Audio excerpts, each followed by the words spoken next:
We lost our daughter, Melissa K. DeBose, on March 24th of 2012. She was 32 years old. It was 18 months ago, almost exactly 18 months ago. She took her life with an overdose of Tylenol. She was single, never married. She lived in Dallas. She was an attorney in private practice. She was a criminal defense attorney with her own firm. And she was quite successful, voracious personality, and had a bad day. When she entered a room, you knew it. I mean, from the time she was born till the time she left. Right after she graduated, the week after she graduated from high school, she had scoliosis. So she had back surgery where they put the rods in her back. It was major surgery, and that set her back a little bit. She didn't realize there was going to be a recovery time or whatever, but she ended up going to A&M for one semester. That's really when the depression started, that we really recognized the depression. Or she put a name to it, and that's when she first started struggling with depression. She told us then, this is not a good idea, I don't like this. She struggled with depression here, but seeing a psychologist helped.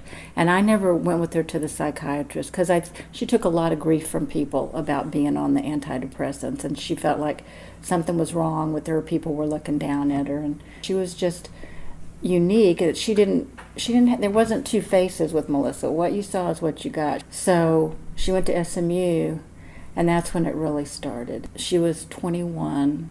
Part of the problem up there is she started seeing a psychologist that referred her to a psychiatrist, and so they gave her lots of drugs.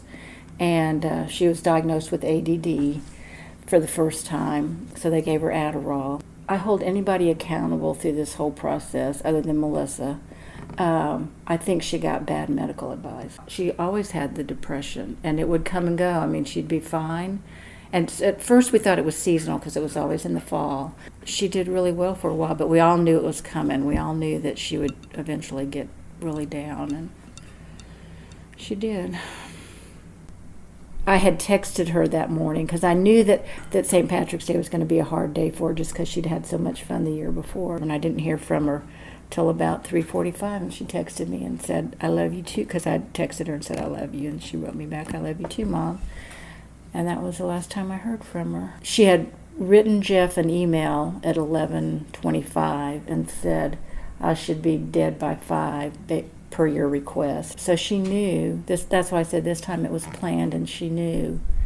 And because all her friends said that they had the pizza and stuff, and then she said, y'all got to go, I'm tired, I'm going to take a nap or whatever.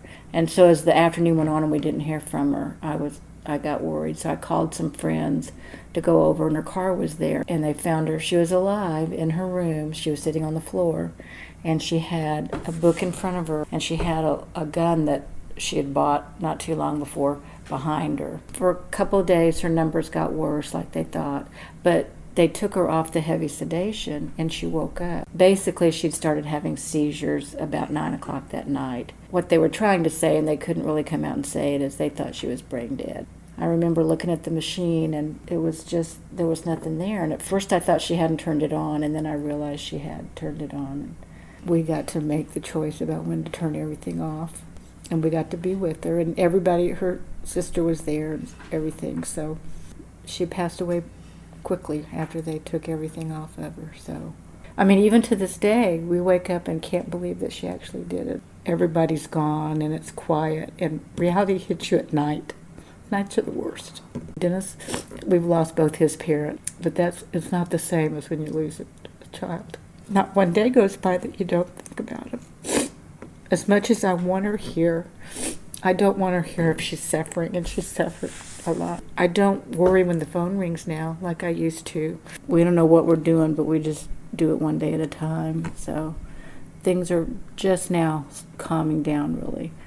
And I think for people that go through it, I think you have to learn to be kind to yourself, because it doesn't go away.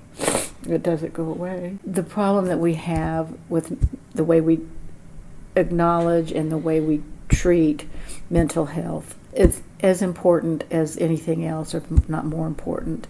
And I think a lot of people don't get the treatment they need. I felt like she had done everything she could to make herself to get well, and she just couldn't get well. They told us at the support group that the second year is often as hard, if not harder, than the first year.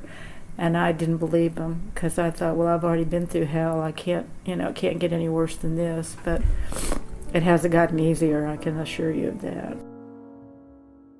To quote Melissa, "When I meet new people and tell them what I do for a living, I often get the question, how can you defend people you know are guilty? To me, the answer is simple. I am a protector of rights and liberties, period. How I got to that decision is a story, one of failures and triumphs, mistakes and forgiveness, and through those I have found my passion."